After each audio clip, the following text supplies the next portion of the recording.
Hello, loves, and welcome to the Introverts Toolbox, the podcast for introverts who feel like the world's kind of fucked up, where the biggest and craziest people get all the success, and we're left wondering, like, oh my god, what the hell do we do? My name's Karen Hewitt, and I am your host, and we're going to go over systems, methods, and skills you can use as an introvert to be authentically you and be successful. So, subscribe and share this on your social media, and don't forget to give us 5 stars, and let's get started.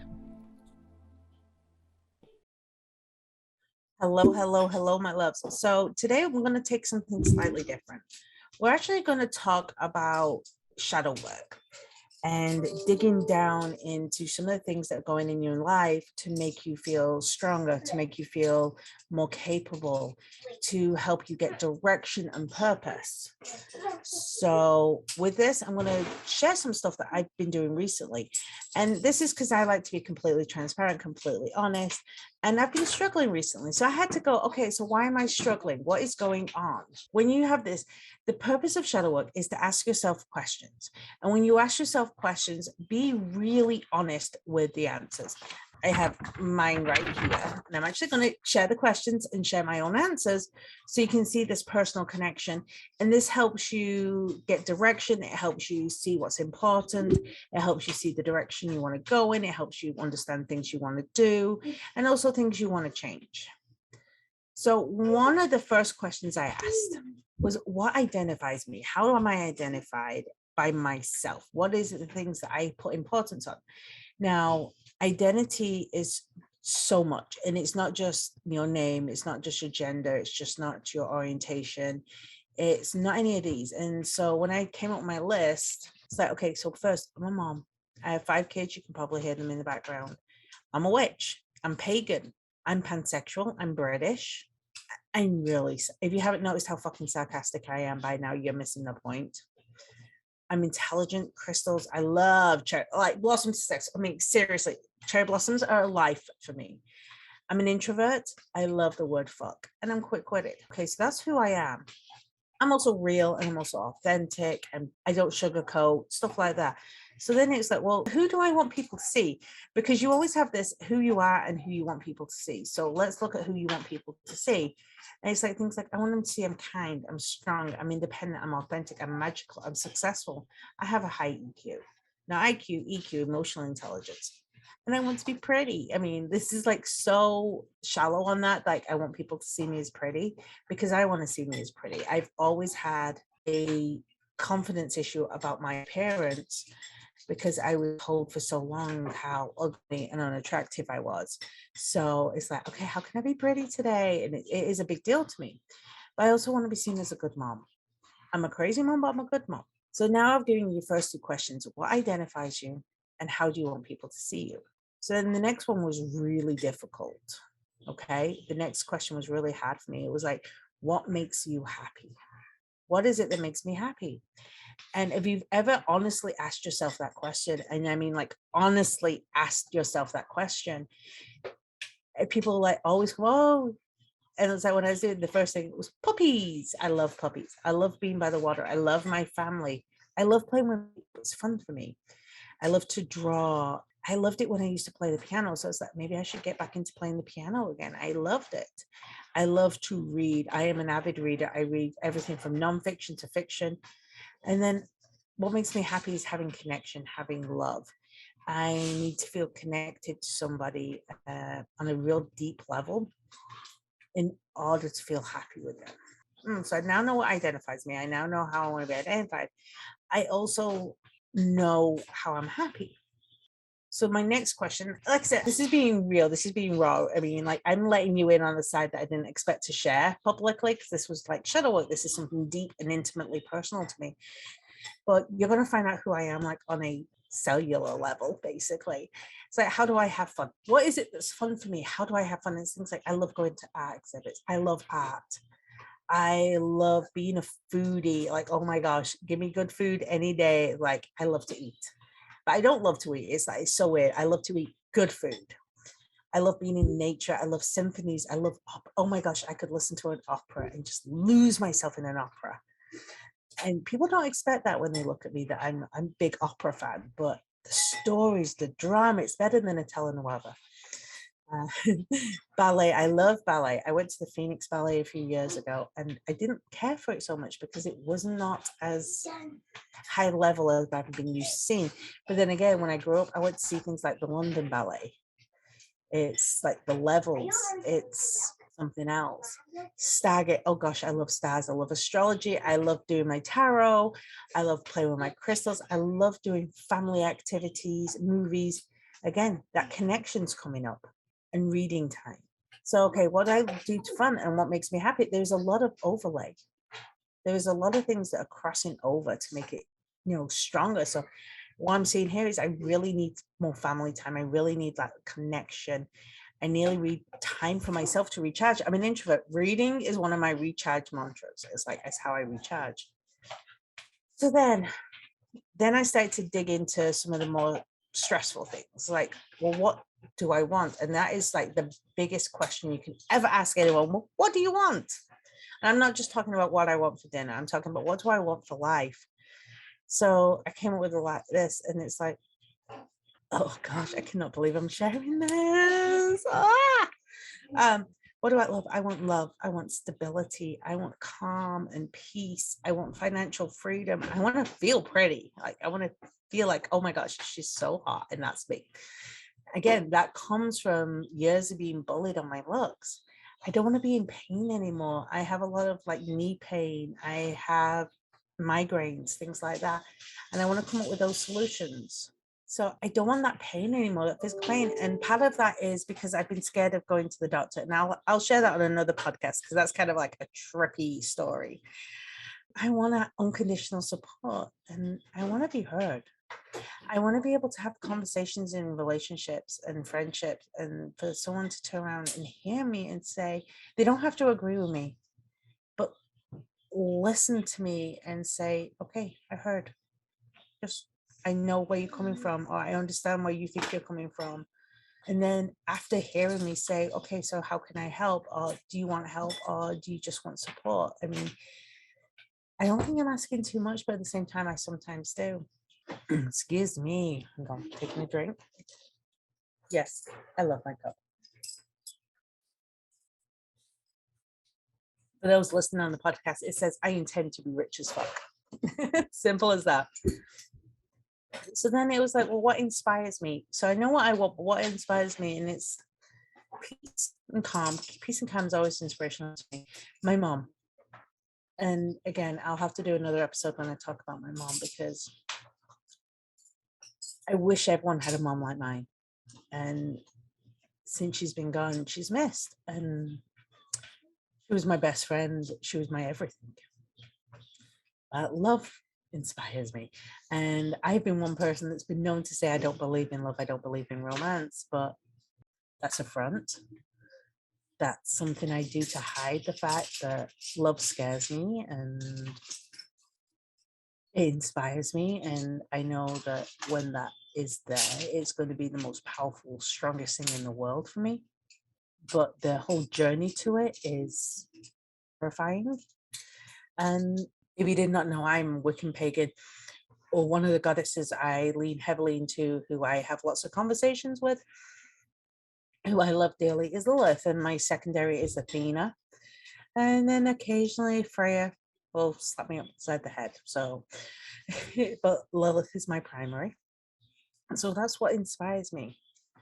And then it was like, okay, so what motivates? And now inspiration and motivation are two different things. Inspiration makes me feel,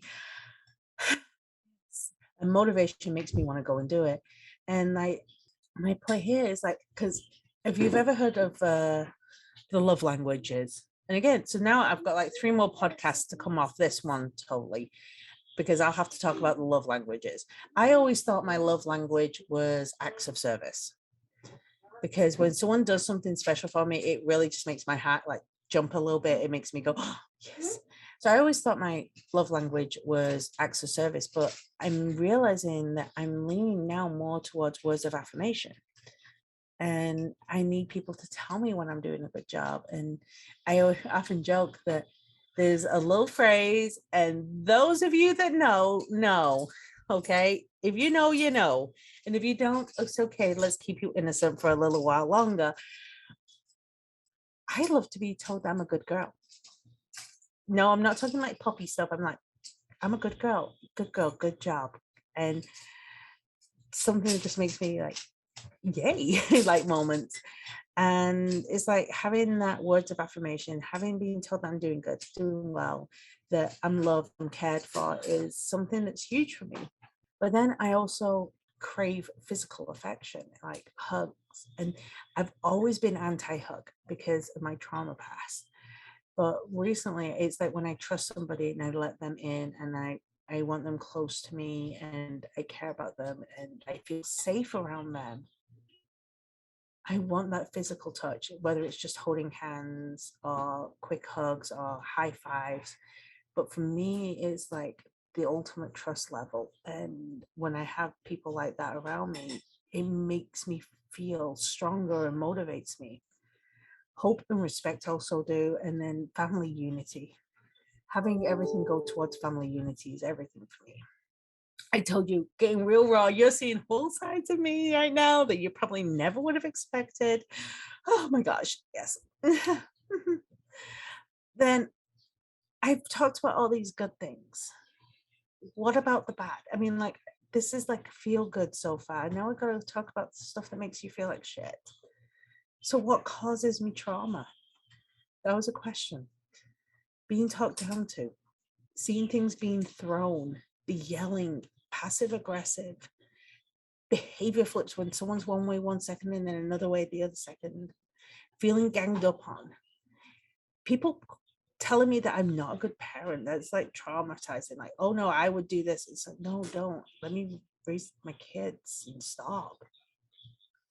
But trauma to me is living in fear, feeling unsafe, being yelled at. And if you can see on video right now, just to explain, talking about trauma is like deeply triggering to me because I'm actually putting pressure just below my throat to help me get through this. It's like a pressure point. And trauma is one of those things that's so real and so terrifying that it's difficult to talk about. But you have to acknowledge your trauma in order to grow and move forward. So it's like, okay, so what do I need to overcome? I've talked about my trauma. What do I need to overcome? And it's like, I need to overcome anxiety. If you do not know, I deal with chronic anxiety. I have what's called post-traumatic stress syndrome, where I have to have my back to a wall when I go out. I can't have people walk behind me.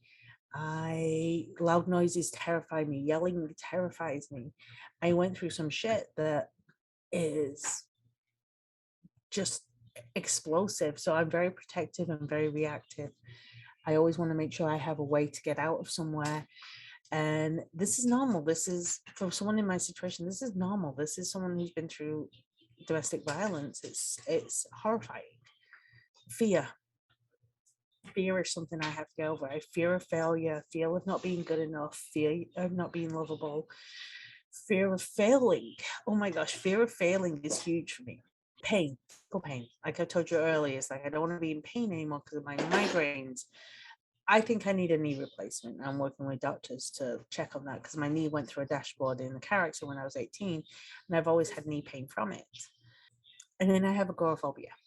The pandemic made it worse. And I'm being so transparent here. And I don't know if you realize how difficult this is to be so transparent about it. That life is crushing at times.